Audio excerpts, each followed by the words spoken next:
Suicide Ace 29, back with another video. Hey man, I don't know what happened, what's going on. YouTube took my monetization for no reason at all. All the videos I'm doing, other people are doing. I ain't break no rules or nothing. And some reason they want to mess with my channel monetization. I'm doing the same thing everybody else is doing. Nothing different, no cutting corners, none of that. It's people out here doing the same thing I'm doing, and they still got their monetization, making all these views and all that. I don't know, man. It's crazy. I'm gonna go ahead and try to appeal it, make a video and send it in, see what time it is. But I'm just gonna find other ways to make money. You know what I'm saying? I ain't gonna stop. Just gonna have to find other ways to make money. They wilding out here. I don't know what the hell going on. Anyway, but we still gonna build this up. Don't trip. Make sure if you got fan base, follow me on fan base. All right. Make sure you go to fan base app, okay, and follow me on fan base.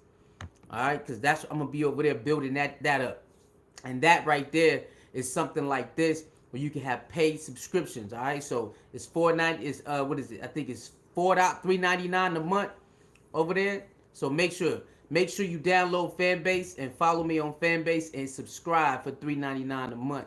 You know what I'm saying? Because they be wilding over here. So Fanbase, I'm gonna be over there cooking up. In the end, we can interact. They have, if you got Clubhouse, Fanbase has a room where you can just like Clubhouse. All right, just like Clubhouse. What up, Black Texas? What's going on? All right, so in Fanbase, you can start a room just like Clubhouse. So a lot of us, we can talk to each other just like they do in Clubhouse.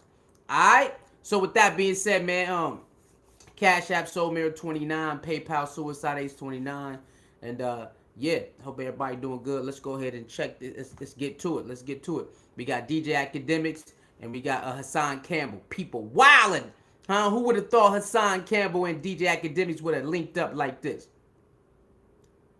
Yeah, now Kwame, he was trying to get at you some type of way. I seen it on the live. It was that live that I did, and then I'm watching. I'm like, and on one of them, he trying to cut you off like crazy, like he was talking over you, everything. Yeah, well, listen, with Kwame, right? People feel like Kwame, he got in your ass, which he did, because I let him. Because you got to understand something. First and foremost, I didn't realize that Kwame was a fan of me. Yeah, he knew some shit about you. He was a fan already of me and shouted me out. So I kind of like jumped out the window. That's why I apologized. But he was like, nah, apology not accepted. So my whole thing is when everybody was sitting up there like, yo, Kwame, he beat you. How you beat a nigga that said I'm sorry? Yeah, I was kind of interested that he wouldn't take the apology. And I think as men, black men, you don't really see black men be like, you know what, my bad. And when someone comes to you like that, that's probably as humble as you're gonna get them. So I watched that and I watched how it escalated because he kind of tried to spit in the face of the apology. You know what I mean? And I seen it and I was like, Hassan getting on this Hassan Campbell shit. You know what I mean? But you gotta understand something. Can you hear? People didn't realize. Black Texas girl, can you hear? Yeah. I was being strategic too. I fell back. I let him verbally attack me for like 2 months on the internet, just ignoring him. Kwame Brown came out as the victim of Michael Jordan. He was getting bullied. The victim of Michael Jordan and everybody else. He was there. It was like a domestic violence. It was a domestic violence situation where all he was crying about is how they treated him. Yeah. And my whole thing is, so you come out on social media and then you become the bully. The victim becomes the bully because you got the audience. And see, my whole thing is, I knew that Kwame Brown wasn't going to be able to last 12 rounds on YouTube. Look at his numbers now. Is it? It fell? His numbers. Come on, man. Nah, I really don't know. Kwame Brown went from having 30,000, 20,000 people watching him at YouTube push him. Yeah. And he got out in the second fight. The second fight? It's over. Listen. Boom, boom, boom. His YouTube career is over. It's over. So he gets up there now. Hassan Campbell is right. Okay, he right.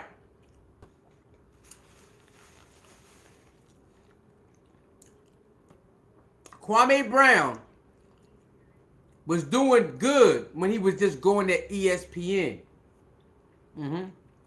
but he started to take it a little bit too far. And he thought he can take on everybody. And that was his mistake. Kwame Brown thought he could take on everybody. Oh no, Kwame Brown. See, you wasn't used to this right here. See, you made your videos in your truck, and we didn't know who you was. You had your audience, but we didn't know who you was. When you was going to ESPN, do your thing. But you try to come at everybody, and shit start getting different. Then you start going after this, and this, and YouTube shut your ass right on down. Kwame Brown is now the bully. He's no longer the victim. He hasn't seen it, but people have told him. Gilbert Arenas has told him, you have became everything that you talk about. And he still hasn't understand that that is true. Kwame Brown could have been very, very successful like Hassan Campbell when he has the numbers, but he can't get the views anymore because YouTube got tired of his ass. See, you look at Hassan Campbell and you're like, well, Hassan Campbell talks about the elites and stuff. How come his channel still does well? Well, you know, Hassan Campbell does his thing, but he don't poke like that. So he talks his, what up, Bar Dog? He talks his stuff about the elites and Illuminati and stuff like that. Cool, all right. But then he talks about other stuff too. So he has a mixture of content. But see, Kwame Brown, what up, Felicia? How you doing, baby? Kwame Brown was out here wilding. He was supposed to stay on a certain road. Kwame Brown was supposed to stay on the ESPN road. But no, he wanted to go after everybody. See, some people can get away with it, and some people can't get away with it. Like me, I can't get away with it. But other people can. See? So that's the same thing that happened to Kwame Brown. He thought because other people like Tommy and everybody else can get away with it, he thought he could get away with it. But he doesn't understand that Tommy been flagged 1,000,000 times. Hassan Campbell been flagged 1,000,000 times. So it's not like they really get away with it like that. But, you know, they work through it. But Kwame Brown don't understand that. Because he has self-talk who don't tell him the truth. He got Carcino for Life who don't tell him the truth. He got Mr. Skinny who don't tell him the truth. All those people around him don't tell him the truth. You came out as a victim, which was rightfully so. They bashed you when they should never bashed you. And even after you quit basketball, they still bash you. They use you as a talking point, as a trash basketball player. Now that's a perfect narrative, right? That's a perfect narrative for you to strike back. And that's why Kwame Brown's channel went so big. Because he made sense every time they said something. He made sense on why you doing this? Why you doing that? So we start gravitating towards Kwame Brown. Mama's Cooking. Mama's Cooking was supposed to be what? All about the righteousness. Mama's Cooking is about standing up for yourself. Mama's Cooking is about righteousness and keeping it 100. Mama's Cooking. That's what it was about. It was pure. So Kwame Brown was pure in the beginning. But now he's a dirty motherfucker. Now look how dirty he is. Got all them dirty people around him. He can't even tell who dirty no more because he dirty. Don't you remember when Kwame Brown was so clean, he could point out the dirty people, hey, get up out of here. But he got caught up in the noise. Now he surrounded himself with a bunch of dirty people. He can't even see it. Oh man, it's crazy. Now, like bottom line to this, first and foremost, right? For me, and I hate to diss Kwame because if I could have turned back time and me and Kwame could have been cool, I would be cool with the brother. But like he said, he don't accept my apology, so I'm not gonna never apologize to you again. It is what it is. You took that as disrespect. No, what I took it as is I knew what he was doing. Me personally, I call him Illuminati Kwame. I asked him when he came on. Illuminati Kwame. Who sent you? Like, one thing I love is that conversation when you was looking all spooky with Tekashi 6ix9ine. You looking at him like, shut up, nigga. He was like, listen, you got to sit down with somebody. Kwame, you $100 million nigga, right? You done made $100 million over the years. Why are you on YouTube? You see what I'm saying? Why you got so much time? Like, okay, I don't agree with that. Hassan Campbell, I don't agree with that. YouTube is for everybody. If you got $2 or $100 million, you can't tell somebody that they can't be on YouTube or Instagram or Facebook or Twitch or Snapchat because they got $100 million or $60 million. Come on, Hassan Campbell. All that money you say you be making and you be on here? You can't do that. I don't agree with that. I think he's frustrated. During that time, you give me $100 million, right? $100 million, and I'm not gonna be on YouTube doing lives. This dude was doing 7-hour lives, doing 3 times a day. Like, how you have time for your family? You constantly talking about me, somebody that you call dysfunctional, right? I am dysfunctional, but guess what? 95% of the black community is dysfunctional. I like how you own your shit. And by the way, let me just give you a real quick intro. Nope. Come on, Hassan Campbell. You do lives on people like that too. Come on, Hassan Campbell. I gotta keep it fair. You can't say he be on live this many times a day, how he got time for his family, when you do the same thing. When you was going after Sinetta, you stayed coming on live. When you get mad at somebody, you do live after live after live, or you make it 2, 3, 4, 5 hours. Come on, Hassan Campbell, we can't do that. People are allowed to be on here.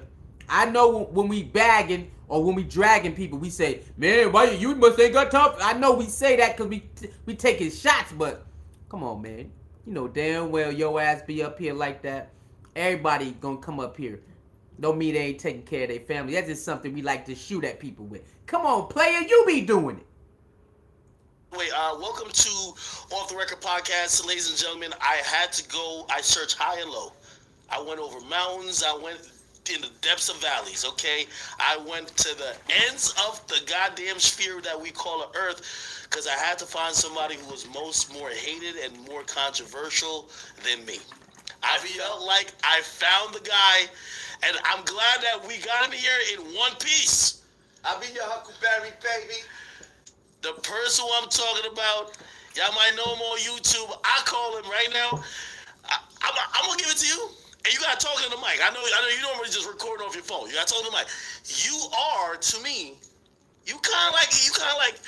I ain't gonna call you the welter. You the heavyweight champ right now. You taking on anybody. You're not holding punches. You're not picking and choosing, which that's why I like with you the most. Because, by the way, you've criticized me before. I'm like, yo, who's this guy? What up, auntie? What up? A blessed always is popping. And then I'm like, oh, this nigga just gives it up. He gives it up, and he gives it up to everybody. And this message that he's going for isn't partial to who he don't like. It's basically applying to who fits it. I liked it. And Hey, make sure y'all follow me on Fanbase, and you can follow me for free, but subscription is $4.99 a month. I need those subscriptions, and if you want to like something, you got to buy the likes. Fanbase is better for content creators to get money. This shit right here crazy. They took my monetization for no reason at all. I ain't violate nothing. They wildin'. But it is what it is. I'll try to appeal it, but follow me on Fanbase, man, and subscribe for $3.99 a month for your boy. And if you want to like, you can just buy. You can buy likes, like 100 likes for $1, like 1,000 likes for $4. Like Bigo. If you ever been on Bigo, when you want to send stuff, you gotta buy it. It's just like Bigo. You know what I'm saying? So you want to buy likes, you gotta buy. If you want to, subscribe, it's $3.99 a month. It's better. So follow me over there. I'm gonna be over there doing live streams over there. We could do a group room over there. It's like Clubhouse. So fan base is like Twitter, Instagram, and Clubhouse and TikTok all in one. You know what I'm saying? It's your boy. But yeah, hey yo, DJ Akademiks. You probably don't really know of Hassan Campbell that well. Hassan Campbell do be ruffle some feathers in other ways. You know what I'm saying? And not just he have a message. Sometimes he might contradict his message. You know what I'm saying? We just keeping it honest. DJ Akademiks. Sometimes Hassan Campbell will get down and say some wild stuff and contradict some of his message. But it is what it is. People get in that war mode, and it is what it is. I don't know. Sometimes be like, Hassan, what the hell you say, boy? Today on Spotify, on Off the Record, is none other than Hassan Campbell. Welcome, my guy. First time we met, and I'm not gonna lie to you, man. It was hard to get a hold of you, bro. Like, how is it so hard to get a hold of you? I know you got a lot of enemies. I do want to get into your story, but it was so hard to get a hold of you, dog. This episode is brought to you by Nerds. With the new Nerds Twist and Mix 5 different ready-to-mix flavors, it's easy.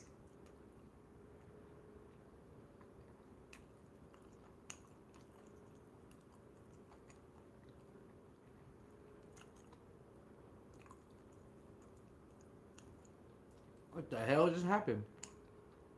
All right, there we go. You know what? Everything happens for a reason. And I personally feel like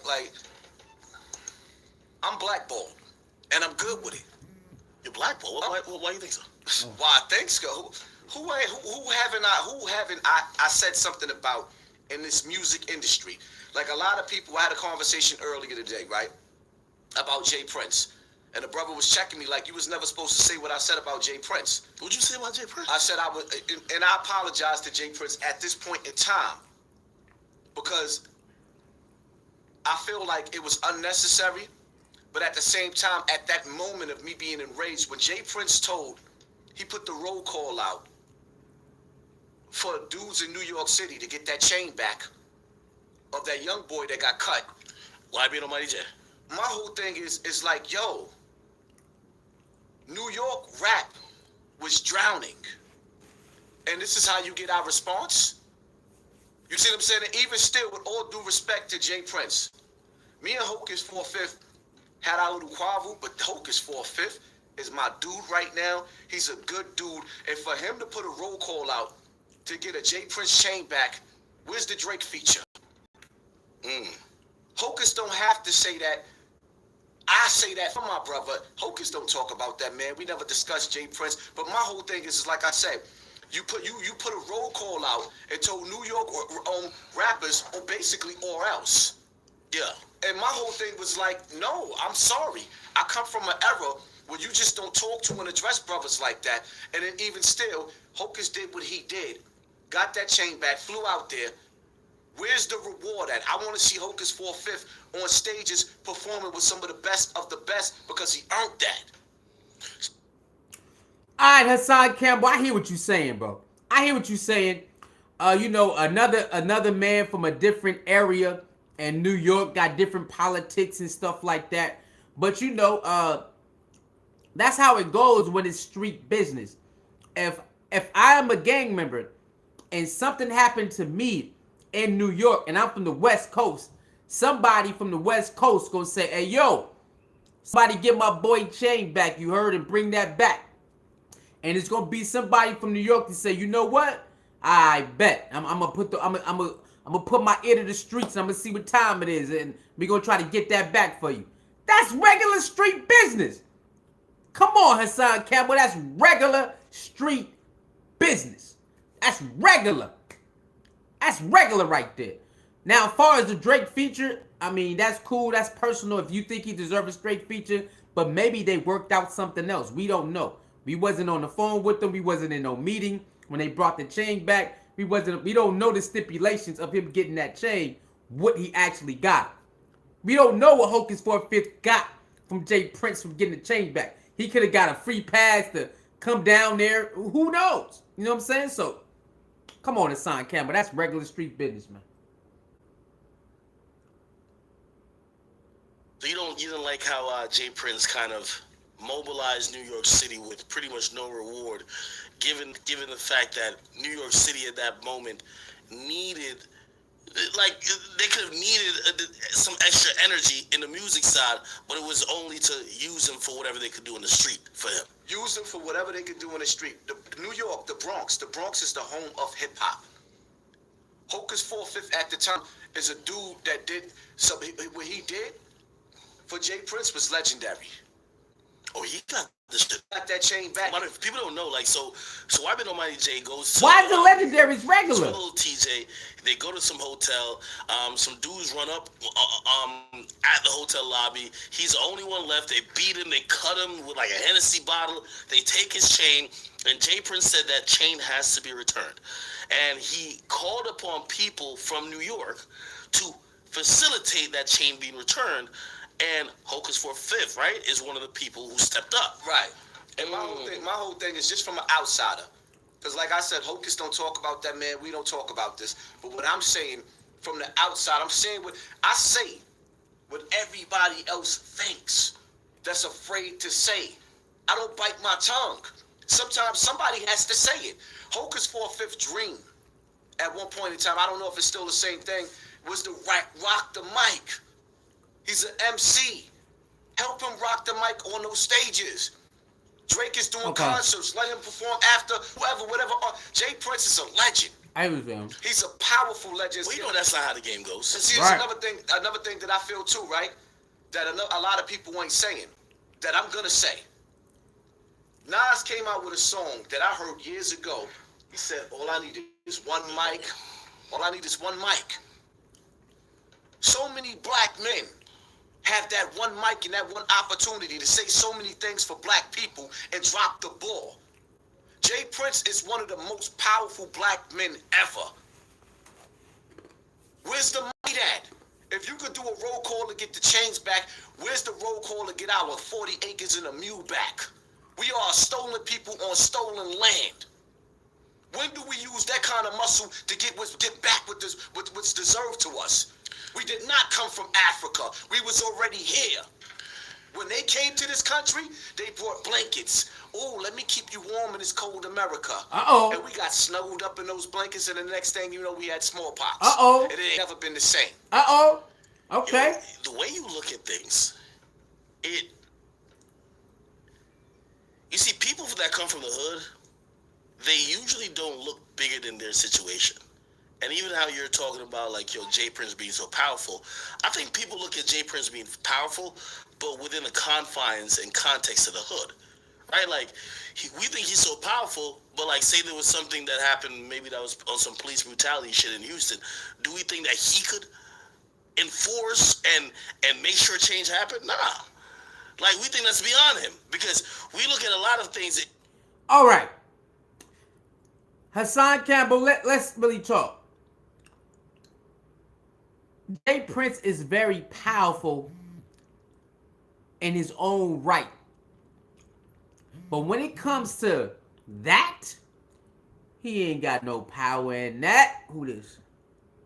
I don't know who that is. Hold on.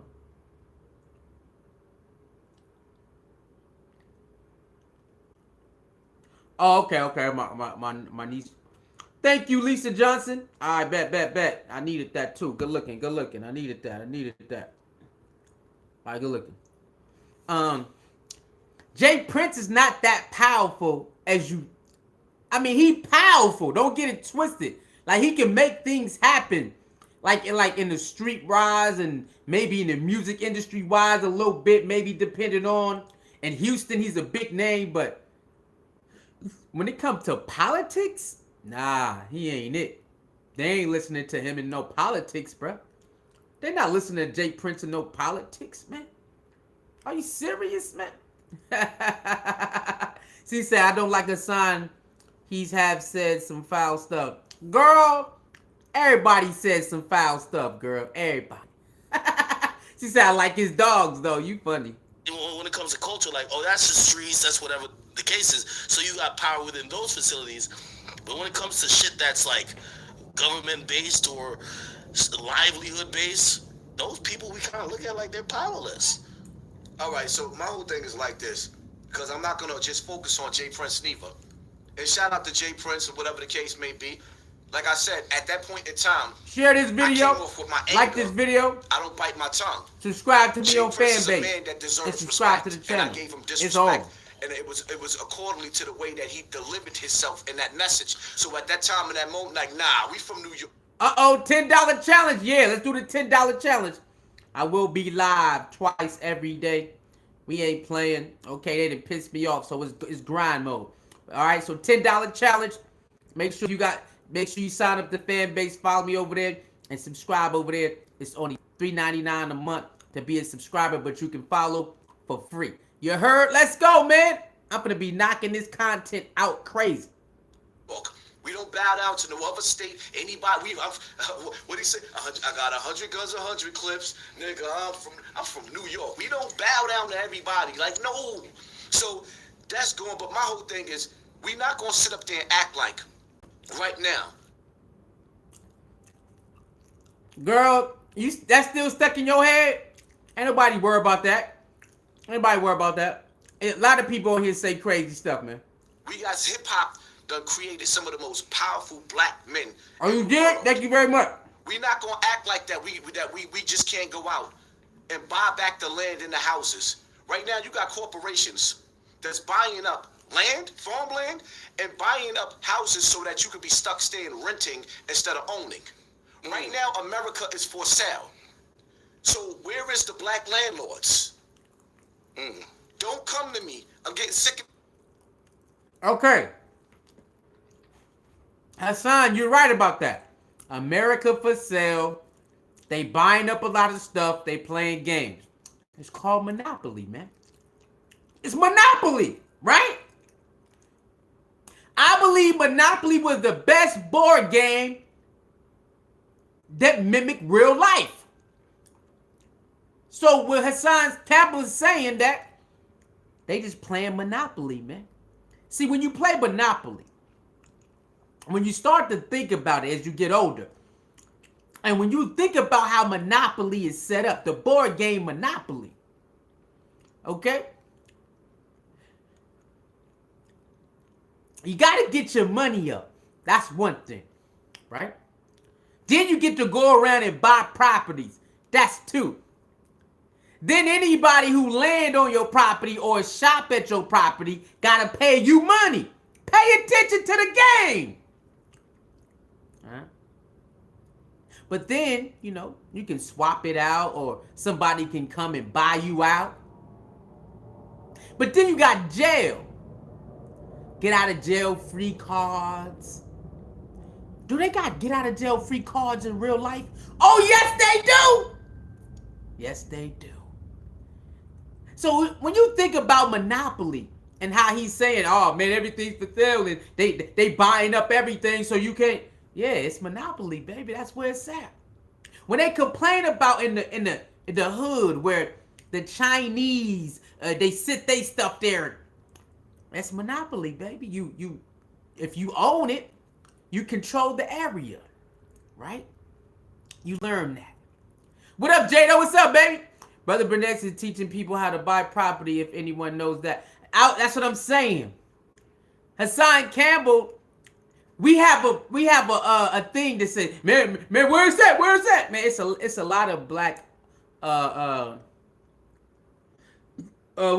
the word? Damn, I don't know what's the word, y'all?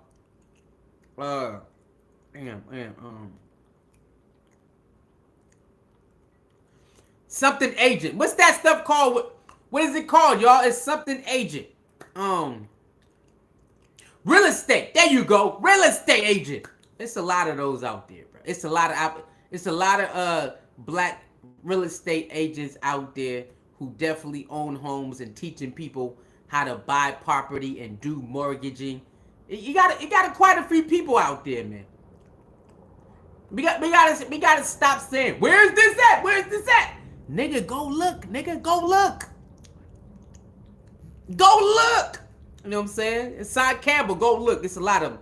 Brother Ben X is teaching people how to buy land. Then you got other people who teaching people how to buy property and flip the property. So you got people teach you how to buy land, and you got people teaching you how to buy houses and flip it. And so you can get more and more and more. It's black people out there doing it. You just gotta go look, man. Tired of dudes coming to the city with their turkeys, their coats, and their book bags, and they're gonna run it back to the tax man as a tax write-off. Stop playing. The black community. Now you hear that, right? He said he tired of people with their book bags and turkeys and using it as a tax write-off. Now hold on now. Hold on. Before I knew what a tax write-off was, I used to be like Hassan Campbell. Man, what? I didn't know what a tax write-off was. I was ignorant. But now I know what a tax write-off is. Oh, that shit's a go. Who gets mad at a tax write-off? You mean to tell me I can go spend this money and I can claim it on my taxes and get some of it back? Oh yeah, I'm with that all day. You mean to tell me if I donate to a charity, I can write it on my taxes and get some of it back? Oh, I'm with that shit all day. I'm with that all day. I'm with that all day.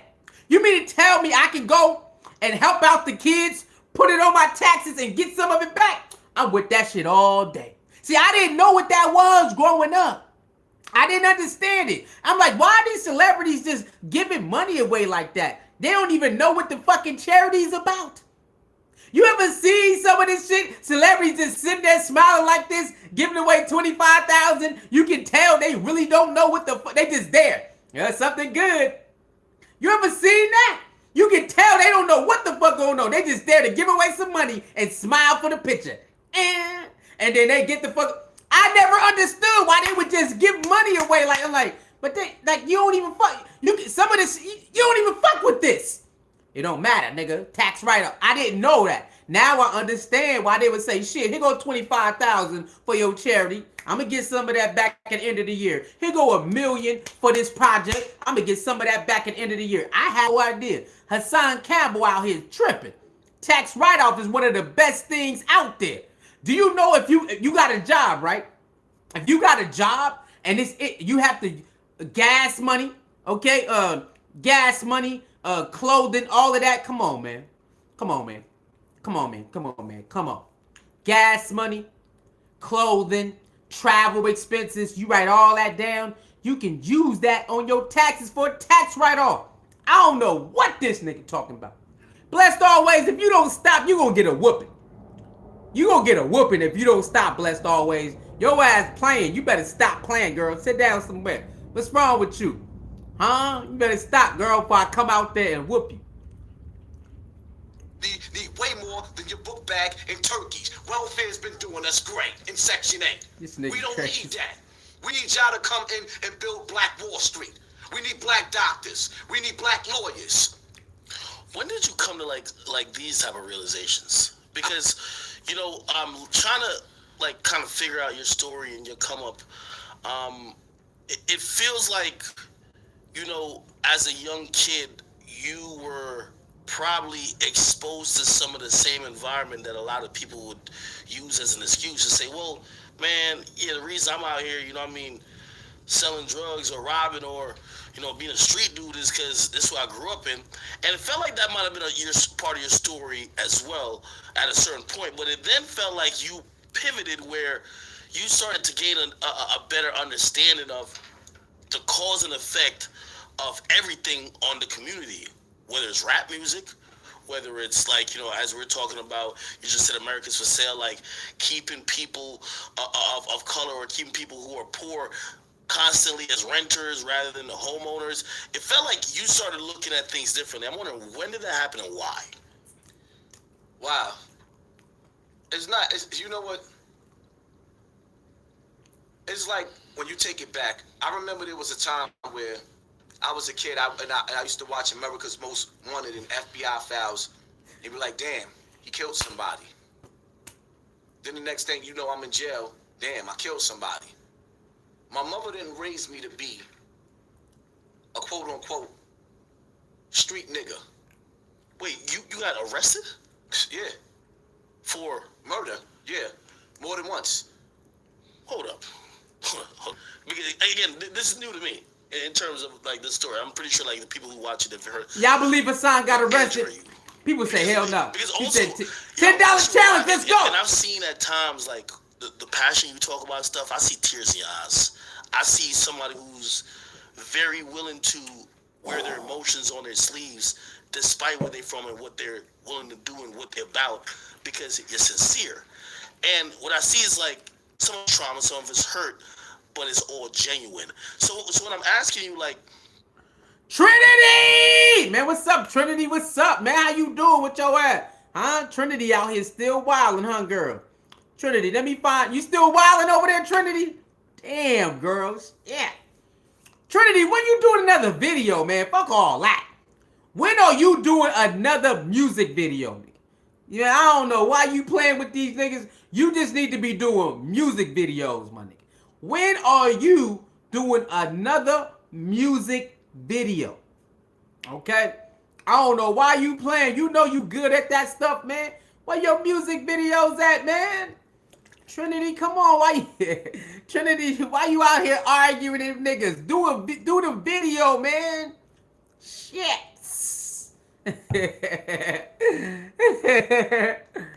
If anyone knows, the Section 8 allows people to become homeowners and educate you on becoming a homeowner. Also, you'll need a down payment as a bank. Oh, yeah, I don't know. I wasn't no, you know what I'm saying? I mean, I was there, but I wasn't the one reading all the paperwork. But that's what's up, ain't it? Everybody tell Trinity to do a music video, man. What up, True? What's going on, man? What's popping with you? You still over there wilding on niggas? You still over there wilding on niggas? Hey, man, I gotta holler at you, man. I need help. I need help designing for what's that shit? Teesprings and shit. I need your help to design some shit for Teespring. I don't know how to work it yet, but yeah, I'm gonna hit you though. I need help on that. I need some designs and shit for Teespring. You heard? She said Mitt have no what's she said? He said hell no. Yeah, them niggas crazy, man. Somebody tell Trinity to make them videos, man. We ain't got time to be playing with that shit, man. Hell no. man, damn, you got locked up for murder. Like, all these things probably culminate in why you're having this perspective. And I fuck with this perspective, even though I've told you before. I just don't think a lot of people are going to agree with you because we live in a very, very hypocritical world. The streets are hypocritical. So, how do you get locked up in what age for murder? Well, let me start by this, right? Mr. Torres. Mr. Torres in the 5th grade. My 5th grade teacher told me, by the time you hit 18, you're going to go to jail. My teacher. Enough. My birthday is September 3rd. Right. He told you this or told the whole class? He told the whole class that. Embarrassed me in front of the whole class. Why? Teacher. Because he could see the trouble. I was a troubled child. He could see something was wrong, but nobody never did nothing about it. See what I'm saying? And that's just like every kid in the hood. Everybody could see something is wrong with the kids in the hood, but ain't nobody talking about it. So all of my pain just built up and built up and built up and built up, and I had to deal with being raised by a black woman that was destroyed. Right. My mother was raised in a household where her stepfather was the Africa Bambaataa. If you don't know what he was an R. Kelly. Yeah, I heard it. So that story also kind of like shocked the hip hop community a bit, where someone who was considered a legend, and I feel like he still doesn't get the same treatment like other people. But hold up, it shocked them how? When you sit back and you analyze how the whole hip hop community. Get them lights up. Get them lights up a little bit. Stop playing. Been 7 lights for 8 hours. Forget that this man had an army called the Zulu Nation. Do you not realize that not one rapper? You can send your $10 challenge to the PayPal or the Cash App. If you got Zelle, you can send it to the email. Okay. Okay, if you got Zelle, you can use Zelle. Use the email lee.jimerson.jr81@email.com. I know some people got Zelle. You can use Zelle too, you heard? Shit. Since they want to take my monetization away, shit. Follow me on Fanbase. Subscribe for $3.99 a month. Let's run it up. Fuck what they talking about. I'm mad, you heard? Violated this man or said anything about that family, because that was the most dangerous family in hip-hop throughout the history of hip-hop. How are you around him? Bronx River. Bronx? So like, how do y'all meet? Is it like mutual family? Is it like, he's someone who's just kind of known in the community and like? All right, let me break Africa Bambaataa down to you, right? You living in Bronx River Projects. You got the dude that's the godfather of hip-hop. He is the founder, one of the forefathers of hip-hop. All of those legendary parties in the legendary center that you hear about either happened on Cedric Ave with Kool Herc, and the majority of them, when Africa Bambaataa started, when he had the rock and he was bouncing that ball, he had it. And then he had a family called the Zulu Nation that every gang in New York City merged into. So every gang became that gang. So he said, when you keep it real, you can't have assets. Yo, true. The funny thing is, I wasn't even wilding though. I wasn't even doing my thing.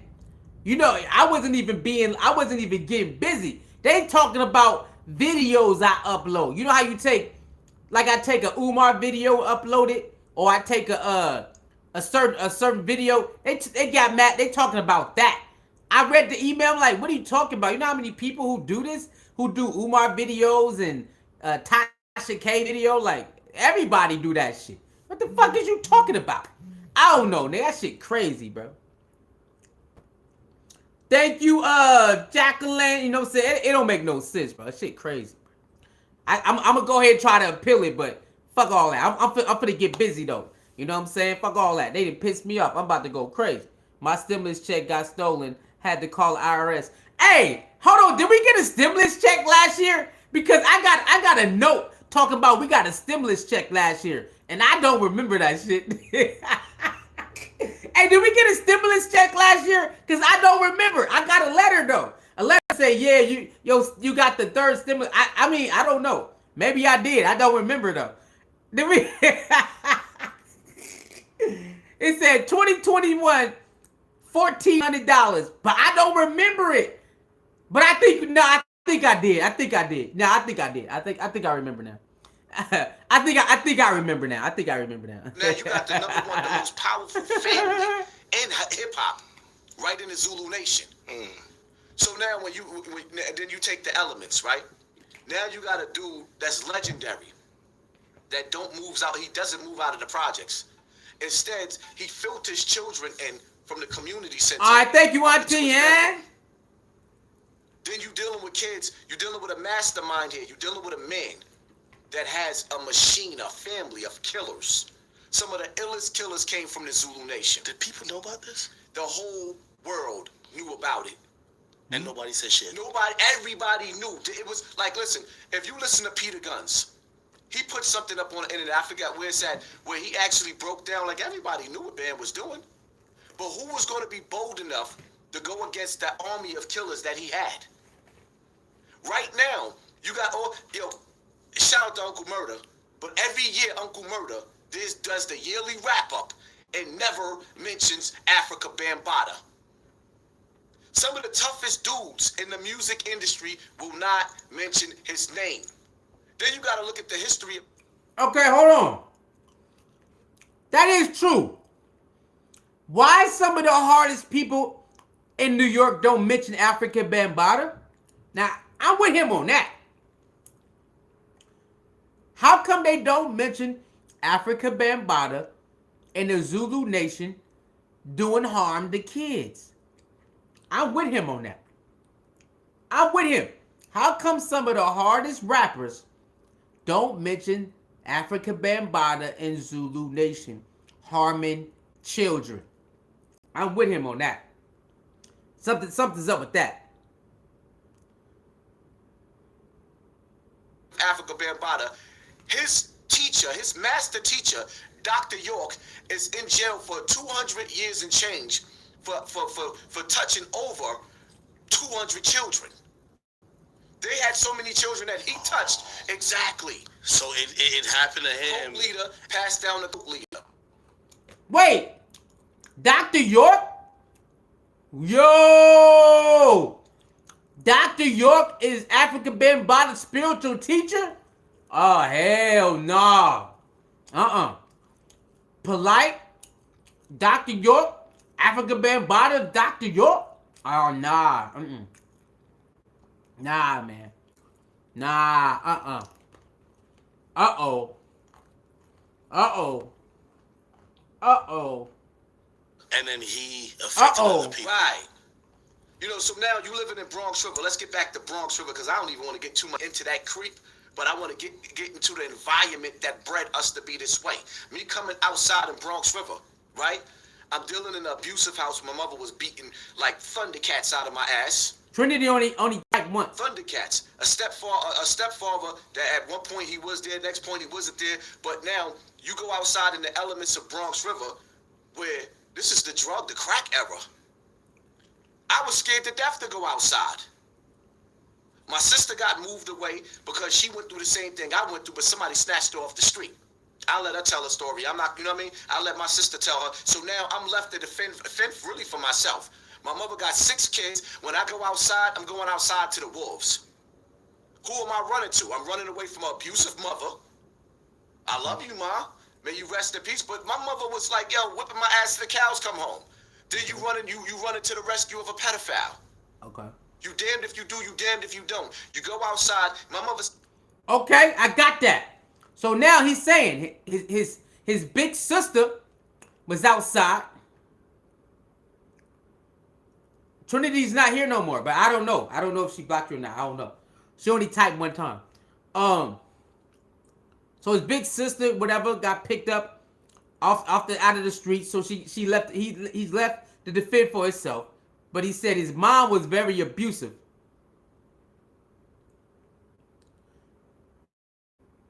So he had to pick somebody to run to, and it was African Bambaataa. Okay, that's his story. African Bambaataa because his mom was abusive, and he needed somebody to run to. Sometimes it happen like that, man. Sometimes it do happen like that, man. Definitely do. Sometimes it does happen like that. God damn it, I can't pick the right shit. Man, what the hell? Send me to the store to go get some cigarettes or some milk or some eggs, and then I gotta go fight everybody from this block right here to that block right there. Just going through the projects. Now you're scared because some of these dudes that you fight, everybody got guns. The only difference between now and then is that we're more overpopulated. That's what makes the caliber of dudes, and we're more overpopulated. That's why I tell people it's worse now. Because the caliber of dudes that raised me, you don't see that caliber no more. These dudes is mentally brain dead. So now the elements in my building, where I come from, most of the kids didn't have no father. So let's sit back and really break down what's going on in the environment, in the community. Here it is. You got the worst place in the world for a black child is being born in the womb of a hood booger. AKA bad bitch. You got these females where the worst thing that happened to them is that they had to be in that woman's womb and being raised by her. They sit up there and they tell you, I did this all by myself. No. Every 6 months you had a new man violating your child.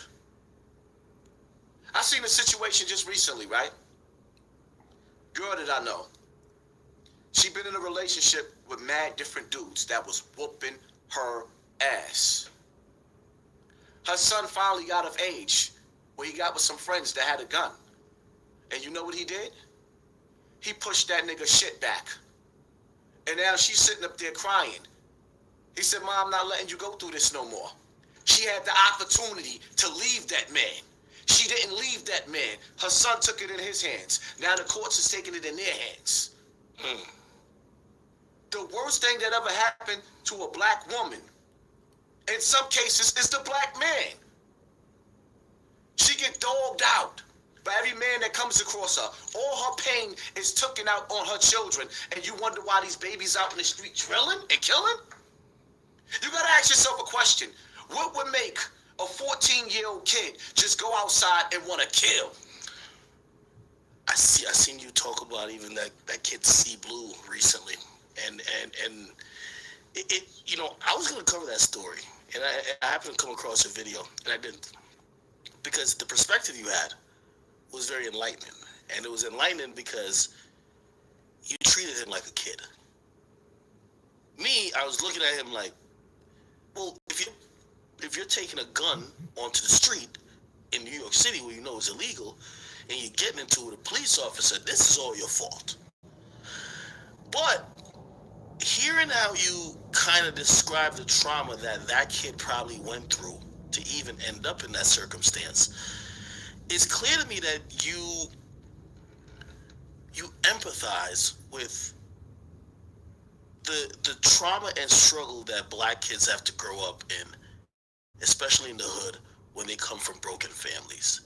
And I think you see a lot of why you made certain decisions in the fuck-ups that they make.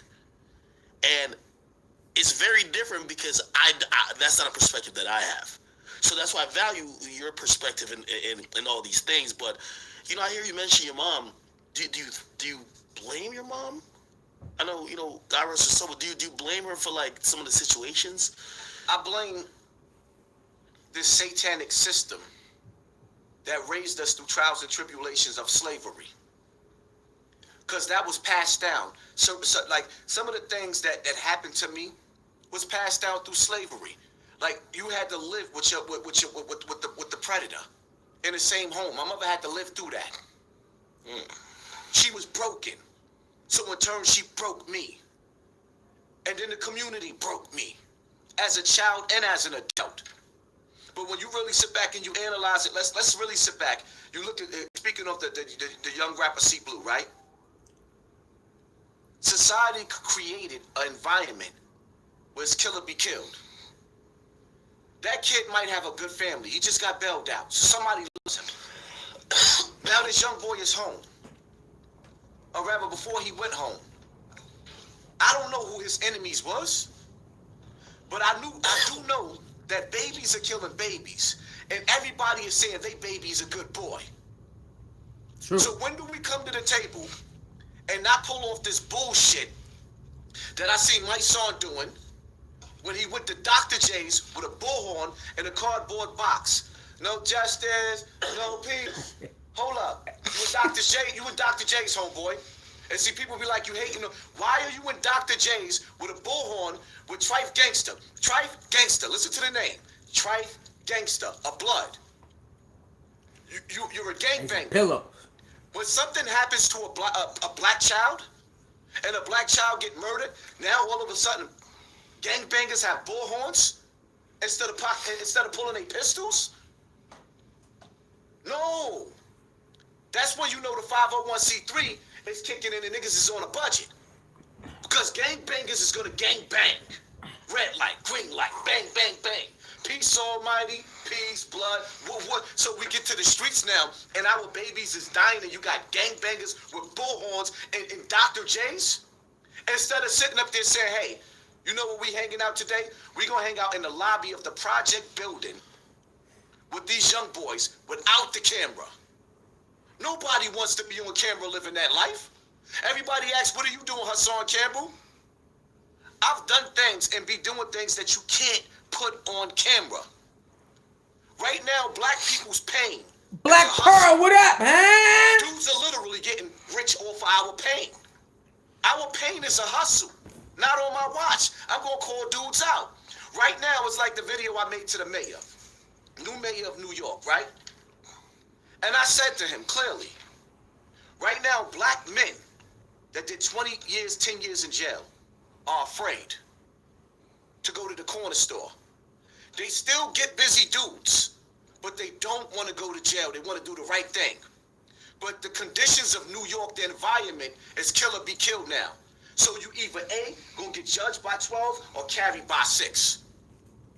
The jury finding you guilty, or your family carrying you in a box. So now the thing is okay, like I asked the mayor, will there be redemption or forgiveness for the 3-time felon that got caught with a gun because he had no choice but to go to work with a gun on him, but got caught on transit or got caught by the new technology that they're about to use? If he get caught coming in the lobby where they break the elevator lights and they break the hallway lights going to his floor, and somebody catches him slipping, he get robbed. If he get the up and up, he shoots him. Okay, you murdered somebody before, you getting life. I didn't want to do this to this person. I'm left with no choice. You got dudes. I got kids in the street. Kids are scared to death to go to high school. So now they going to school hiding guns outside of the school because the gangbangers at the school is jumping these kids. You don't want to get your face stomped in by 30 gangbangers.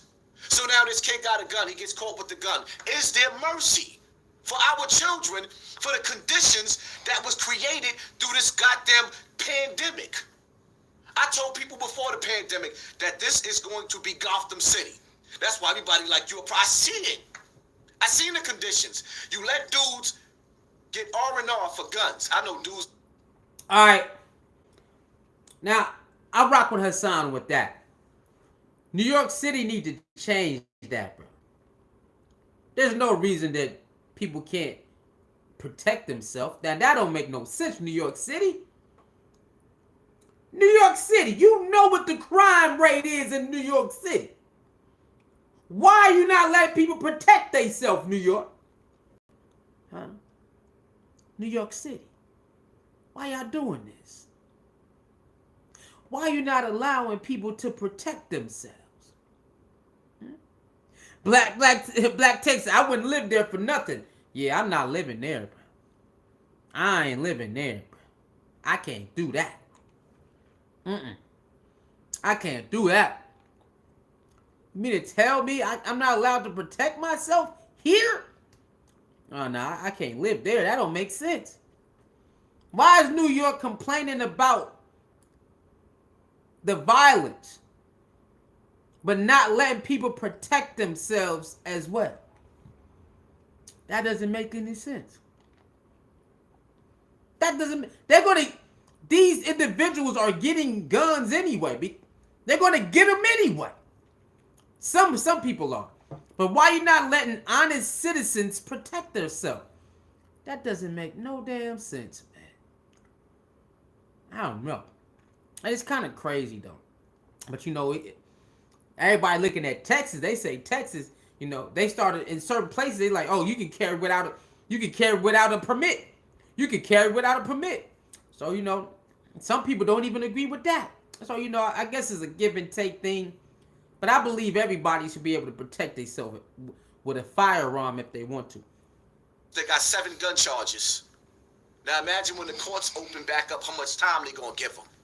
That was the trap. I've never seen so many guns in New York City like it is right now. What do you mean? So New York City was giving everybody an R&R. So now all of these cases is that like released on your own recognizance? Release on your own, no bail, letting them out.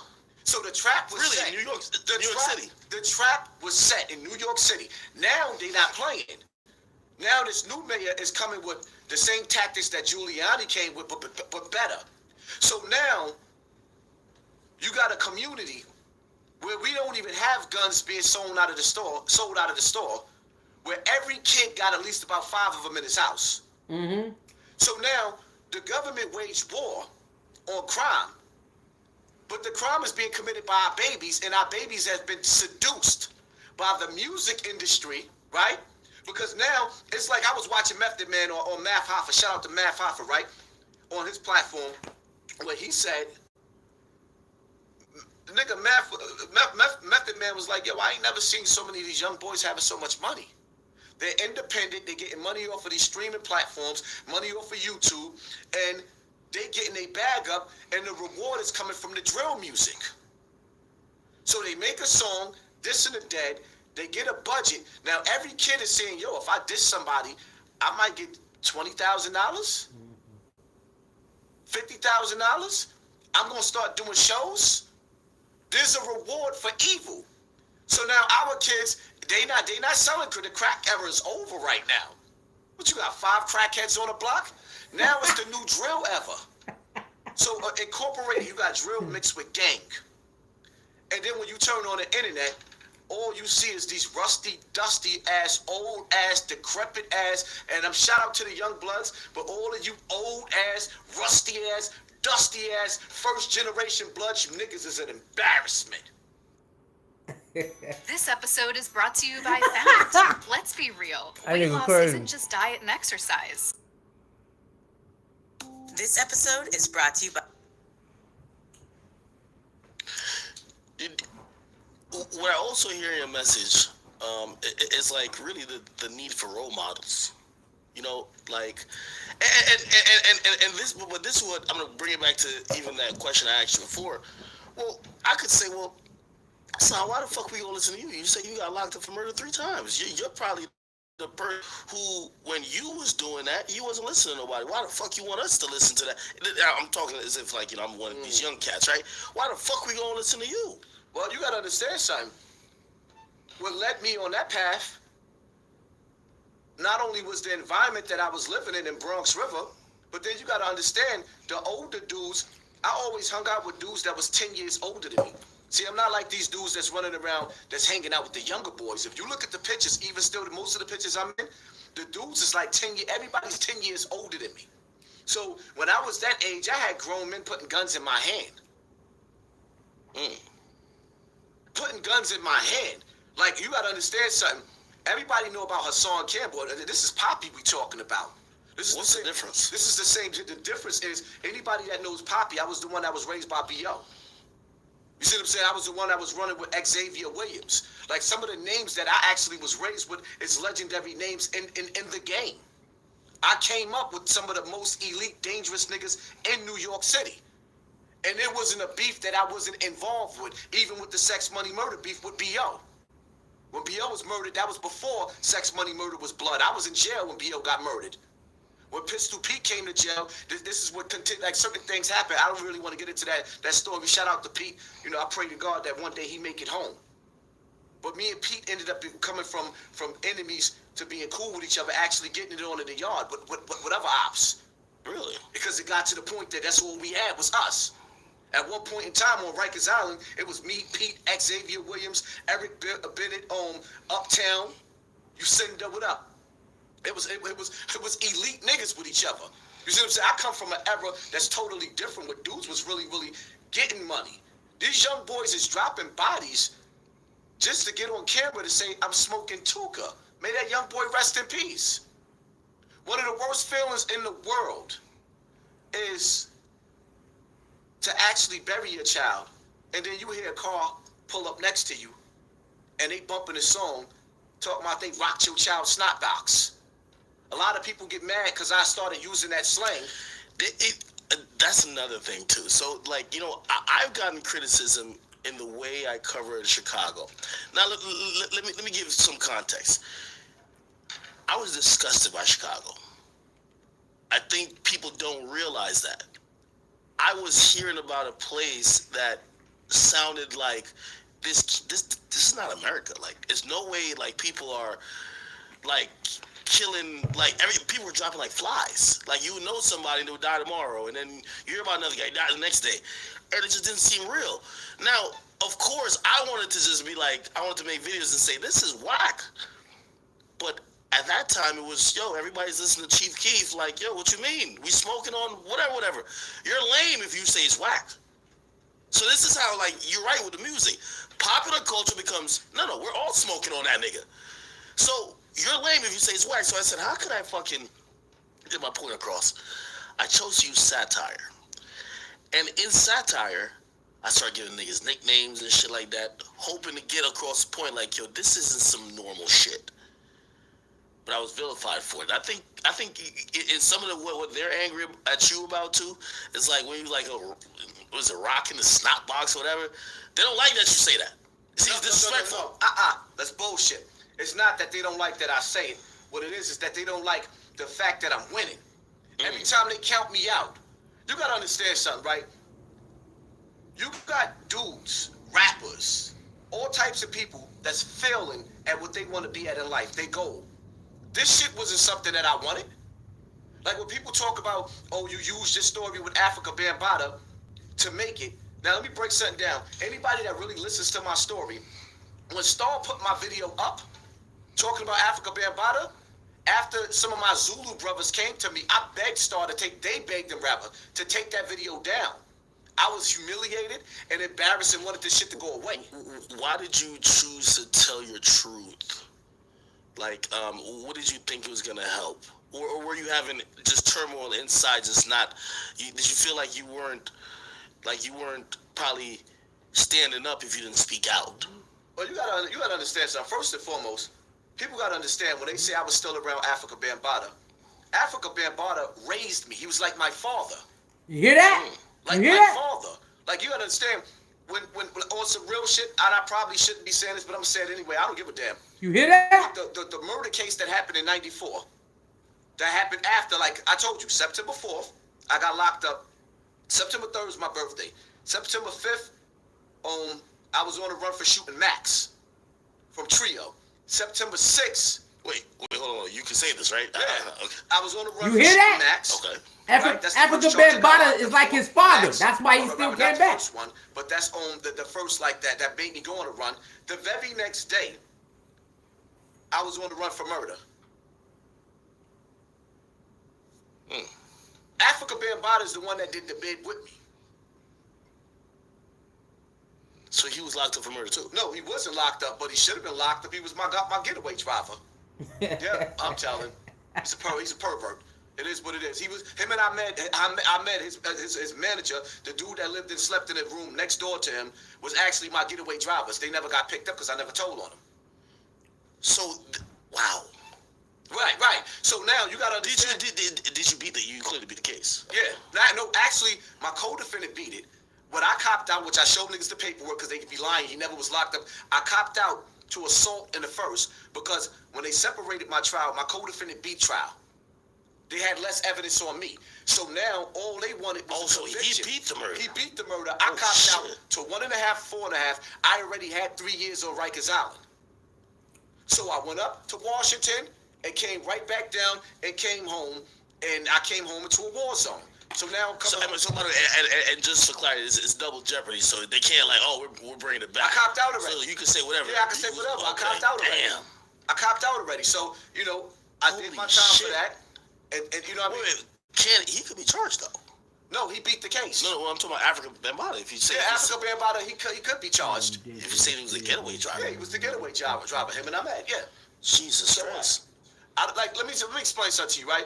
Like, people gotta understand something. When I told people if I wanted to put him in jail, I could. When I first came out, I didn't want to put him in jail. I just wanted the world to know that he was playing daddy daycare with children. You see what I'm saying? When dudes say I used this to get on, no.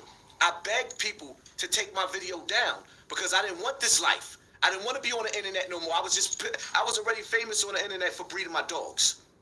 So after a while, when Muhammad Stanley Bell, the leader of the Zulu Warriors, the Army Security Company, he was like, yo, we just started this company, you gonna mess it up. I was working. If you look at my pictures, you see me doing security with certain celebrities. I was working with Muhammad.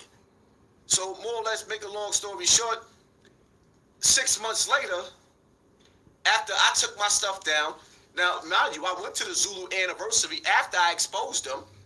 I was at the Zulu anniversary with certain Zulus looking at me sideways like, oh shit, this nigga's bold. Why are they protecting him that much? Well, because you got to understand something, right? First and foremost. You hear that?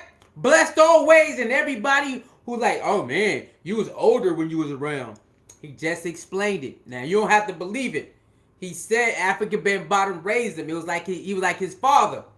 And then he said, yes, after I exposed him, I did go to the reunion, and I did start working security also.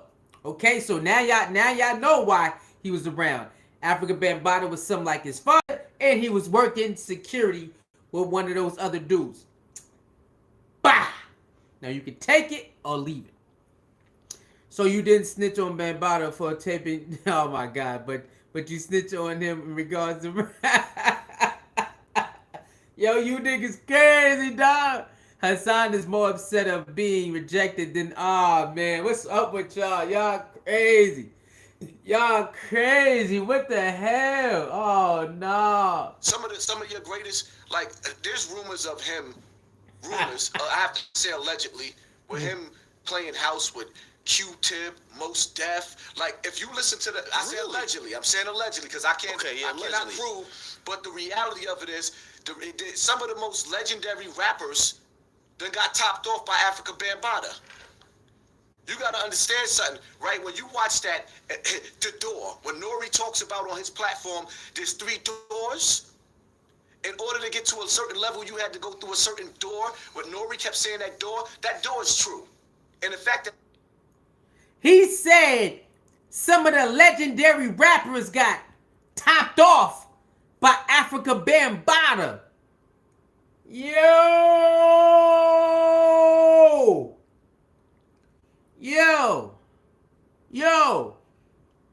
Now look, now check this out. I already know what type of world we live in, so I don't care what a man do behind closed doors. That's whatever you want to do.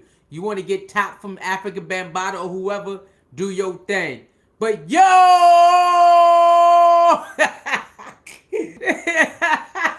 hell no. Now you can do what you want to do, man.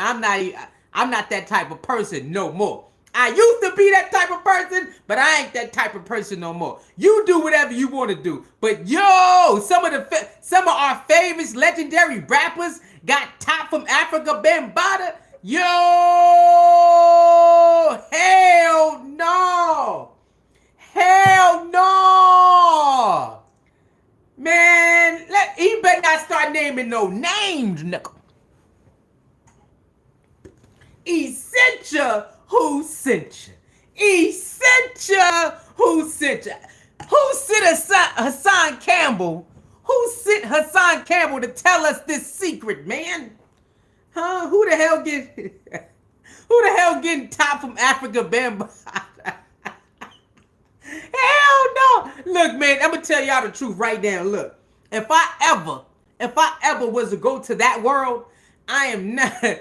I'm telling you right now.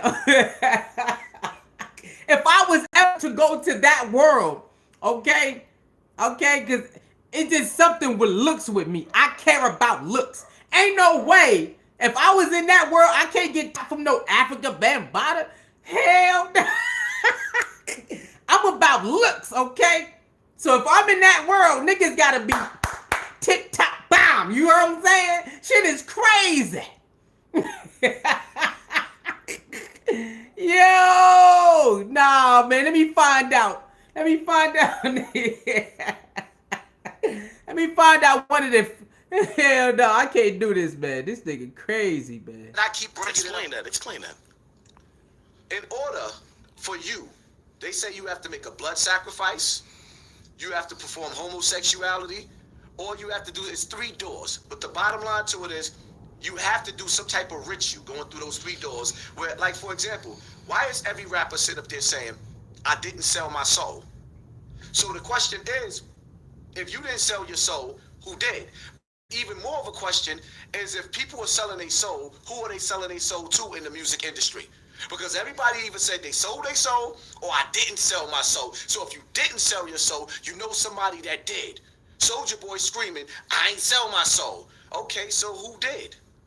Even with Tekashi, when he broke down with you and him sitting and you was looking at him sideways, and he was like, listen, in these streaming companies, in order for you to be successful, you have to sit down with somebody. Well, who's the somebody? Point blank period. Who's the somebody? I'm trying to still remember that conversation. I mean, they're gatekeepers, though. Yes. Now, here's the thing. I can't say that the gatekeepers, and there's gatekeepers for different facets in the industry. I can't say these people are saying, and I think this is where, African Bambaataa, clearly he's guilty of, to gain access or for him to open a gate, he might be saying he's going to trade it for sexual favors or whatever else. I'm not sure if everyone does that. But does an abuse of power knowing that you're a gatekeeper and someone wants to get on the opposite side or want to gain entrance or access to certain parts of the industry, do you take advantage of that? Yes. Shit, I've heard a lot of that. Have I witnessed it? No. But I've heard, and there's some, honestly, I even said one time, there's a few people that internal conversations, like people who's behind the scenes and who's in the industry, they all name like a few people, but you never hear them say publicly. And the audience, if they heard those names, would be like, what are you talking about? And I was like, yo, damn. I felt that shit maybe, once I saw behind the veil of the industry, I'm like, wait, how come this is like universally known about these people, but the public don't know this shit at all? And maybe that's what you're talking about in terms of, well, maybe selling your soul is compromising yourself that you can't come out and reveal. Like you came out and revealed something that, shit, some people could argue could have gotten you killed. Well, you got to keep in mind, I'm still fighting the war with these same people. Like when people talk about why you didn't do nothing in Africa, Bambaataa, like first of all, you got to understand something. This is a dude that was laying low in Brazil. Brazil, the same place where they banned him from coming over there because he got locked up for touching a child over there. And I ain't got it allegedly. Wait, Africa Bambaataa. Really? He was arrested for touching a child in Brazil. You see what I'm saying? But you got to listen. So he's a serial fucking... he's a serial. Like, you got to understand something. That dude got at least about a minimum of 5,000 children up under his belt. Wow. Did you feel like the effects of that probably stunted also, like, you know, your growth as a man in terms of having normal relationships with, the opposite sex and also having kids and having regular relationships with them? Seeing what that's trauma. Trauma, you don't even, let me explain something to you, right? People, like, a lot of people be on some old, like, yo, why this nigga be bugging? He be breaking down on the internet. My mother had to share in the burden of me exposing Africa Bambaataa because then she had to be put on trial, which puts a strain on me and her relationship. And for the last 3 years of my mother's life, my mother was dying. She was in a coma for a whole year straight. And for me and my mother to lose our relationship, our bond that we had, because of this, it opened up wounds and childhood pain like I've never felt. Then you gotta understand something too, right? Wait, about your mother, because like, shit, everybody's family sometimes, for whatever reason, the black community, sometimes when it comes to especially family shit, we all come from like a lot of times broken homes. Like there's always that one weird motherfucker in the family or that one weird motherfucker who's adjacent to the family who might be doing some weird shit. But you realize the rest of the family, they will die before they admit it. Because you know what? It's guilt. It's guilt. Like you have to admit you failed. To admit that, like, was that part of it? Like she had to pretty much admit that she didn't do something correctly if that was a result of what happened with you. She was forced to live with the man that raped her and her sisters, her brothers and sisters, her stepfather. She was forced for years to live with this man until she ran away. So you can see the damage that it did to her. And this is what's being passed down. Like, you see certain celebrities in these comedies break down how they laugh about how the family predator be in the living room during Thanksgiving and go get the kids away from Uncle such and such or cousin such and such. That's exactly it's a joke. Yeah, that nigga is supposed to hang from a tree. Yeah. It's not supposed to be funny. That's true. Let's keep it all the way funky. How do you deal with pedophilia? That's when true most right of these dudes is 15 and 20 years older than their first baby mother. Nah, that's true right there. A lot of dudes ain't willing to have that conversation because their first baby mother was in junior high school when they should have been somewhere. Like these dudes was 30 years old sleeping with girls in junior high school. Yeah. So it's hard to deal with this topic. Like when you really bring up this topic, what's the first thing you hear people talk about? How old was Jay-Z when he allegedly was with Foxy Brown? Yep. So it's like, okay, now we got to start digging. And the one thing I will say is, you know what? As men, we was raised and taught to go for the younger girl. Nobody want the girl that everybody done smashed already with the kids because she done had a kid fresh out of high school. She 19 with 3 kids. So the older dudes taught the younger dudes it was okay to sleep with the younger girls.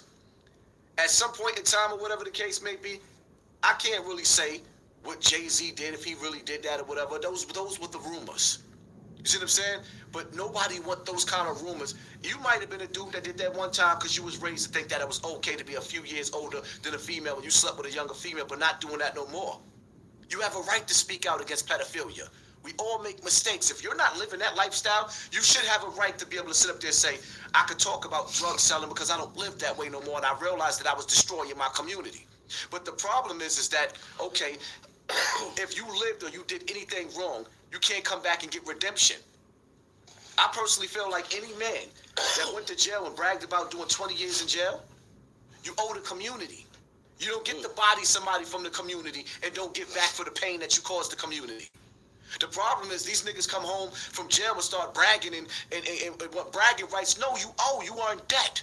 Fix your credit with the community. Fix your credit with the community. You owe this community.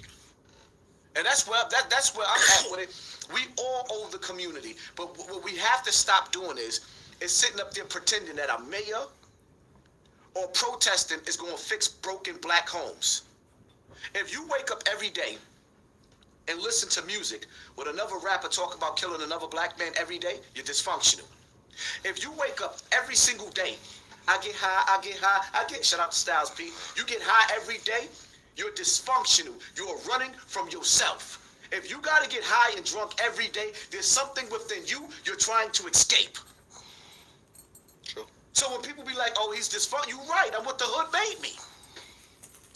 You're a product of the environment and the people around you and the trauma that you Everybody takes a shit on the hood and then want to come back like Nino Brown and give turkeys out. No. Absolutely not. You cannot lead the children in the community to the hellfire and think you're going to make it better because you give out turkeys. You a sucker. So, how much time did you actually spend incarcerated? I beat all my cases. I beat my cases. So all the murders you got charged for, you beat? The first time I went, I had the body in the tub, right? Mm-hmm. They tried to indict me for 2 more homicides on that first bid. They didn't. The second bid, I had 3 attempted murders. That was the night I got shot that I was with Agard. Damn. You got shot. May he rest in peace. That same night when I went to the hospital, they locked me up for shooting 3 people. Damn. Matter of fact, the crazy part about it is Z-Banger was there that night in Agard. Z-Banger told the story. Where'd you get shot at? Right in my own, right here. Man, you was active in the streets. Like, you gotta understand, son, people don't even believe the story. The first bullet that hit me lifted me off my feet. I had metal beads on. The shit ricocheted off my chest. I fell on my back. The reason why I got shot in my back is because I was turning like this to push myself off the floor. The dude that shot me was laying on the floor. He was already hit. Somebody hit him, but he was already hit. So he hit me as I was getting up. I took myself to the hospital. You know what I mean? And then the last body was in 2004. Ooh. That was in my building. I never heard that. It was in my building. My enemies killed the dude inside the building and left a witness there to say I did it. This episode is brought to you Damn, by Hassan Nerds. Campbell said he took himself to the hospital. Not too many people can say that. It's easy to This episode is brought to you and find your personalized weight care plan. Not too many people can So, say that. I went to jail for the homicide. I knew the police was helping them set me up because she was an informant anyway. Like, she was like a big time international rat. You know, so they killed the dude in the apartment. So the police was working with this fucking informant to Yeah. lie on you. So that's why. So that's why. First of all, you gotta understand, son. For a dude that keep beating cases like this, I was. Oh, a they menace. want to get you. I was a menace in the streets. So now, when you sit back and you analyze it, I gets locked up. There's tapes that showed that I was never even in Bronx River when the body dropped. I was in Co-op City. I had a co-op in Co-op City. I was on camera when the body dropped, picking up a package. That's how I beat that case. That's how I made it home. So now, right after that, this is where it's like, okay, I promised myself I was going to destroy my name. Start falling back. Little did I know was, like, around that time, all of my, like my right-hand mans was getting life in jail. So me, I fell back into the house to save myself from the streets because it's like everybody's I'm the last of the Mohegans. One of my brothers just finally came home. Shout out to my brother T Mac, B.O.'s brother, his little brother. These are the niggas that raised me. You see what I'm saying? Like, so all of my dudes was locked up. I'm not the type of dude that just run around with anybody. Like, now I hang out with a dude like you, for example. I'll hang out with squares now. I'm a square. But let me show you something. I'm a square. My brother T Mac, when he came home from jail, right? The first group of people that he had around him was the dudes that did the bid with him. And if you look at some of those dudes, these were squares, good dudes. The dudes that you think gonna do the bid with you, they not there. What do you mean? All these so-called quote-unquote real niggas. Where they at? Yeah, exactly, where was they at? It's not the real niggas that hold you down, it's the squares. The squares is the ones you least expected is the ones that sit up there sending you commissary, coming to see you on a visiting floor. If you in the hospital sick, they bringing you soup up there. The real niggas never do real shit. That's why I will never call myself a real nigga again. Real niggas never do real shit. I swear to God, I done seen dudes. You ask a dude for $20 for some Pampers. Tell you I ain't got it. Invite you to the club that same night and buy 100 bottles at the bar.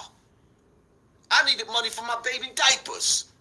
Real nigga told me no, but I could come to the club to hold him down to make sure nobody don't smash a bottle over his head. Real nigga shit. I don't want to be a real nigga. It's too many of you.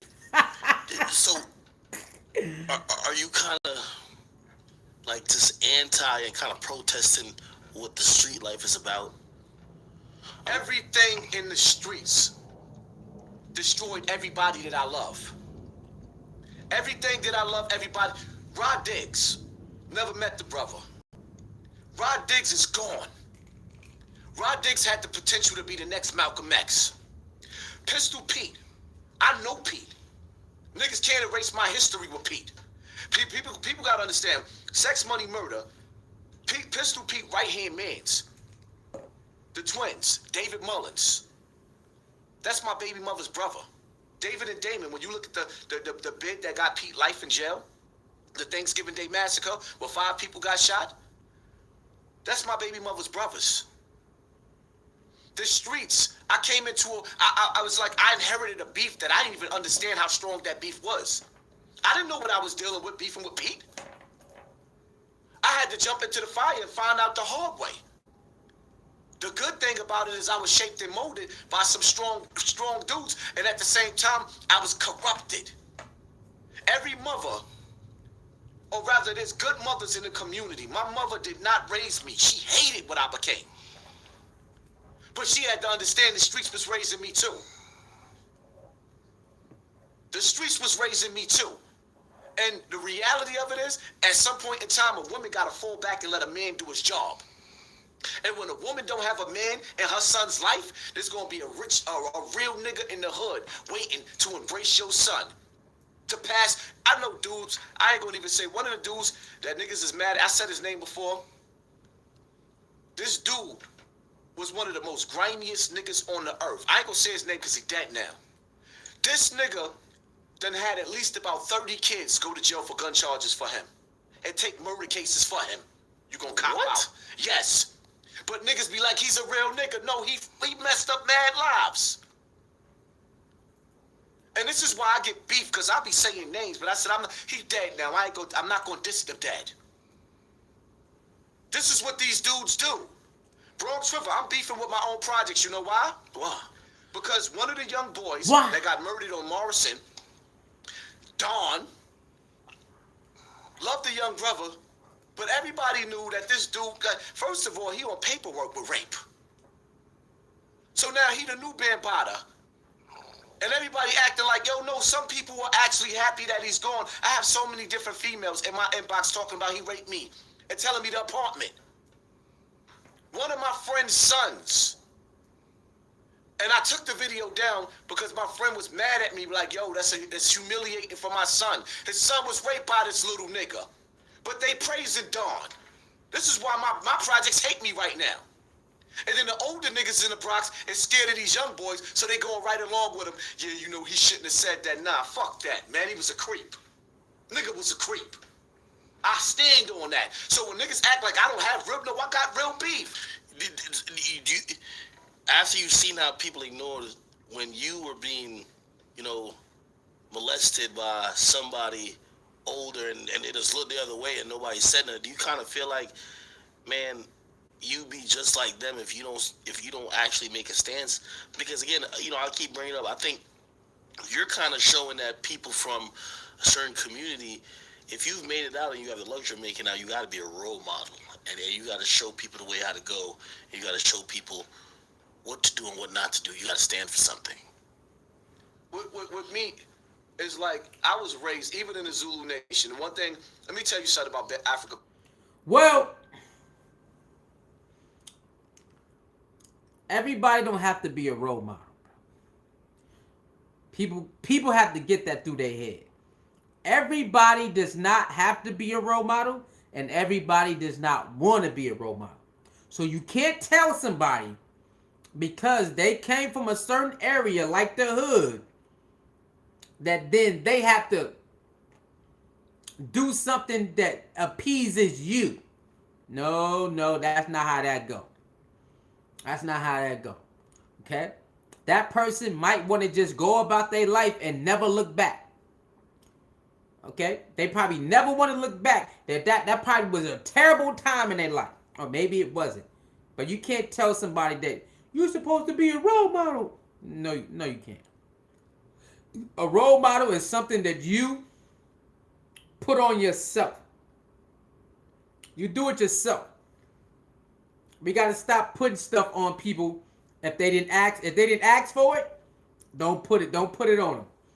We cannot be saying other people need to be role models because we think they should.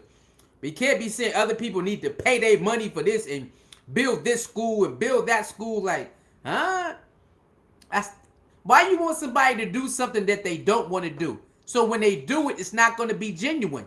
You don't want nobody doing stuff that's not genuine. Come on, we got to stop doing that, man. Bambaataa.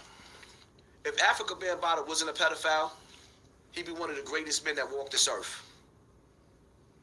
Anybody that meet that man that wasn't touched by that man gonna give you one of the best stories that you ever had. He was a good man that was raped by 2 twin brothers allegedly. So he was damaged. But at one point, do we stop aiding and abetting dudes that's doing this type of stuff because they're rich? Celebrities have this thing where they can get away with anything. Yeah. Yeah. So they're willing to do anything. And with Africa Bambaataa, he was allowed. But then again, there's dudes in the hood that gets away with anything. You got dudes in the hood that got 13 baby mamas and all of them 14 years old and the nigga 40. And because he sell drugs and he got the block on lock, nobody's saying nothing. That's true too. So everybody got this mind your business type. Not minding my business with nothing in the black community no more. So when dudes ask why grown men is talking about other grown men, like Fat Joe, for example. Let me talk to you real quick, son. Uh-oh. I don't know if Fat Joe was talking to me. Uh-oh. On the Maino podcast. I listened to that. I would think he was talking. But a lot of people feel like Fat Joe was talking to me. First and foremost, Joe. What do you have with Fat Joe first? I have nothing with Fat Joe. I Uh-oh. like Fat Joe, but at the same time, like I said, the first time I met Fat Joe, if he don't remember, right? The first time I met Fat Joe was in Bronx River Projects. He was coming in the projects. I was coming down the hill with my crew. He had his crew with him. We got into a staring match, and Africa Bambaataa came running out the center to meet him just in time because everybody was about to start pulling. Joe might not remember that because I was like 14, 15 years old. After that, see, Joe don't remember me because I was going around Joe's brother, Money Man, with B.O. all the time, right? But I'm the little nigga that nobody don't remember. All Fat Joe, like what he say, he gonna make niggas drink toilet water. Joe, if you ask your old manager, Mickey Benson, he'll tell you you'll never make me drink toilet water. This is Poppy here. I come from the home of Jason and Xavier Williams. You know both of them. Poppy here. This is Poppy here. Like, you'll never make me drink toilet water. That'll never happen. If any nigga that comes from your hood or anywhere else, let me... Why does he feel that way about you? Like, Listen, did you say I something don't know about if him? he was talking to me, but I do know everybody keeps saying he's talking to you. So I'm talking back. I like Fat Joe. But let's keep it all the way funky. First of all, Joe, let me say something to you on this bigger platform, right? You sat up there, you told the world that David Mullins, the twin, was a rat. He never got locked up. Where's the paperwork at? You didn't have no paperwork. But then you get mad because that clown-ass nigga 10 Toes Down, a.k.a. Marky, got along with Cuban Links and put fake paperwork out on you. I could have put that paperwork out the way the other clown niggas did. I did not touch that. I'm not putting fake paperwork out on anybody. As far as I know, Fat Joe is an official dude. He gets busy. I will never take that away from him. But Joe, I get busy too. And you will never make me drink toilet water, ever. And anybody that actually ever approaches me, better approach me with caution. Because what's going to happen is, if they do get me, they're going to be in jail with about 30 other niggas that you got in jail that's bidding for you right now, Joe. Niggas got life bids fucking with Joe and all the rest of these rappers. Let's stop playing. Or, the opposite, you're going to have to apologize to their family because there is no fair ones. We're not shooting no fair ones. This is 2022. I'm not playing. Nobody's playing. Do you feel like that's like bringing a different energy, though? What I'm feeling is, like, the day that I was born, I was sentenced to death. I feel like I was a little boy crying in my room under the covers, hiding in the closets from my mother, getting them ass whoopings, looking for my father, wondering where my father's at. The day that I was born, I always wanted to die. So when niggas be sitting up there talking about you gonna die, see, the thing is, I'm not gonna kill myself. Let's make that clear. I'm not killing myself. So when you come to get me, I'm gonna give you. You ever seen the movie The Crow? When the movie The Crow, at the end of the movie, the bad guy, he grabbed the bad guy, and all he did was just give him his pain. Any nigga that face me right now, I'm gonna give you all my pain. But you got kids, though. I got kids, though. You gotta live for them. Everybody that we know, everybody had kids. Nobody cares. I refuse to live like a coward because all of these dudes, all of these industry dudes decide to take a shit on the black community, and then they gave birth. They the bastard fathers of hip-hop, or uncles of hip-hop, that's sitting back watching our children commit genocide and acting like they don't see it. Fat Joe got a podcast right now. Lil Wayne got a podcast right now. DJ Khaled got a podcast. All of these major rappers got podcasts right now, and nobody's addressing the fact that our babies are killing babies. They're looking to the side like if they say something, it's going to be a problem. So I'll be your Huckleberry. So if I'm talking about the things that's going on in a community that destroyed the community or that's destroying the community right now, I don't care about Fat Joe going to Puerto Rico and dropping off a plane full of shit because the Illuminati let him, the gatekeepers let him. What I do care about is him going and somewhere in the South or somewhere where he could buy Puerto Rico and then move the community there and start the Puerto Rican Wall Street. Because until you do that, you ain't doing nothing. Don't give me nothing. Teach me how to fish. Do you feel like the majority of these hip-hop artists who become veterans drop the ball in trying to prevent the cycle that they came from and somehow made it out? Listen, let me break something down to you, right? All these rappers had beef. All the old school rappers had beef with another rapper. Some niggas got it popping. So there was some deaths in hip-hop. Like, rest in peace, Scott LaRock. That was the first death of hip-hop. May he rest in peace. Right? But that wasn't rappers beefing with rappers. All of these old school rappers talking about what they do and how they do it and I give it up. These niggas had fights and pillow fights with other niggas. Nobody died. Nope. King Von is dead. FBG Duck is... Nah, son, we can't say that. Niggas was trying to knock niggas' heads off in the 80s, man. It was on in the 80s, man. It was on in the 90s, man. Sometimes they just didn't catch up with each other, or sometimes, it'll be somebody in between. No, niggas was trying to kill each other, bro. Niggas was definitely trying to kill each other.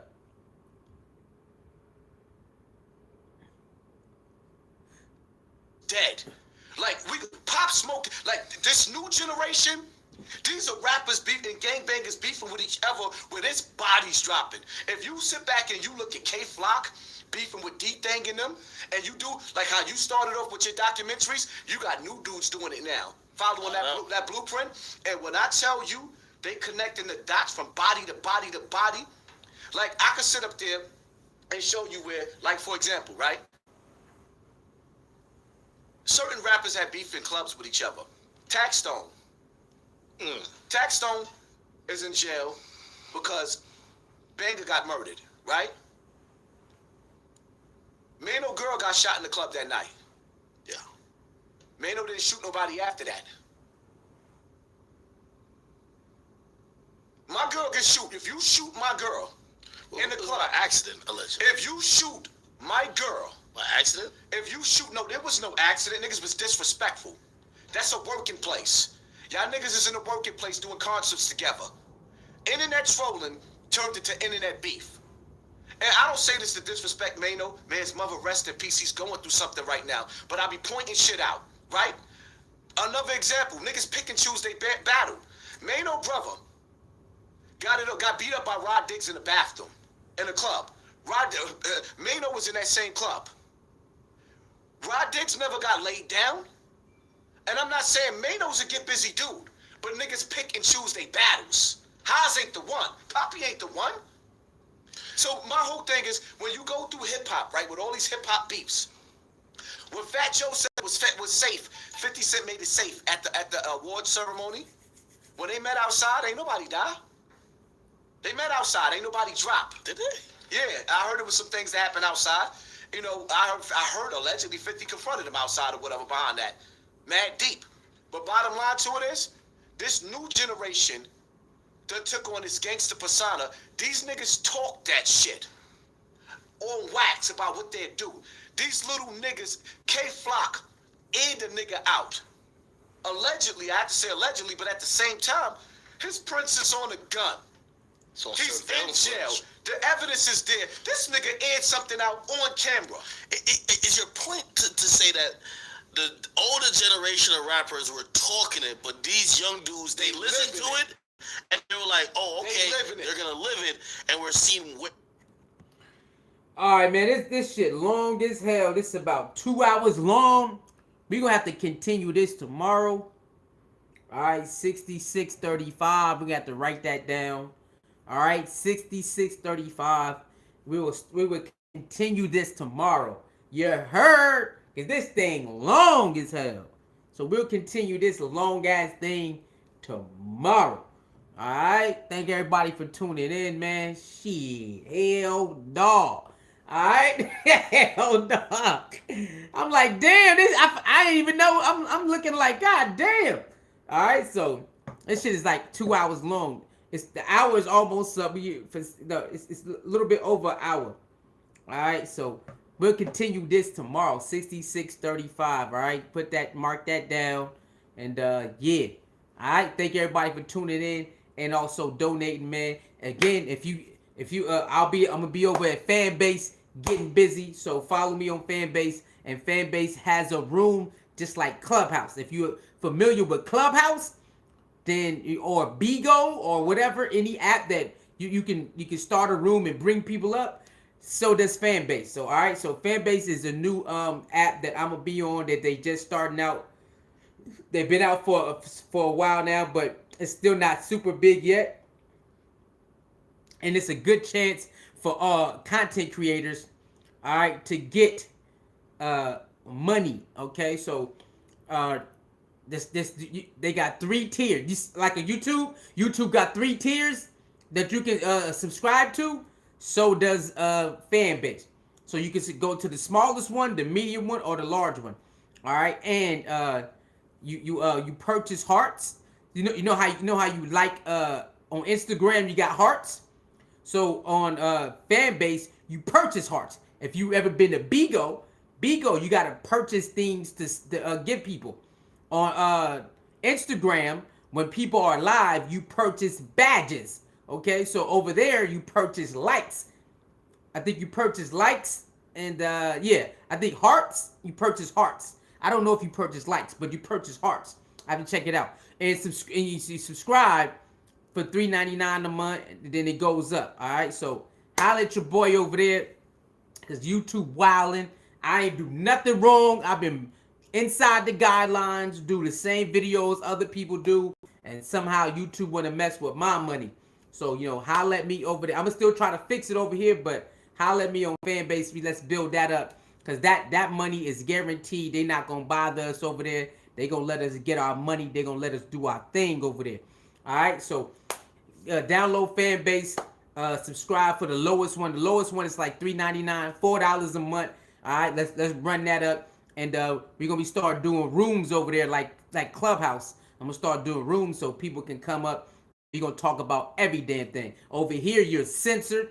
You're getting, what I'm saying? You're censored. When you try to get monetized over there, we can do our goddamn thing. All right, so Fanbase is the new spot. I'm going to start building that up. Come on over there. Make sure you follow me. You can follow me over there and be a paid subscriber. All right, so I need both for that. $4.99, $3.99 a month. That's all it is, man. Let's run it up. I'll holler at y'all later. Thank everybody. Talk to your soul. Soul mirror, the balance keeper. No one safe. Poking the people. Sisterhood, anti-bully gang, silverback gang. Lee love the ladies. Lady loves Lee. And ladies, y'all definitely love Lee. Don't chase the light. Let the light chase you. I am out. Love yourself more than any relationship. Bang! These niggas crazy.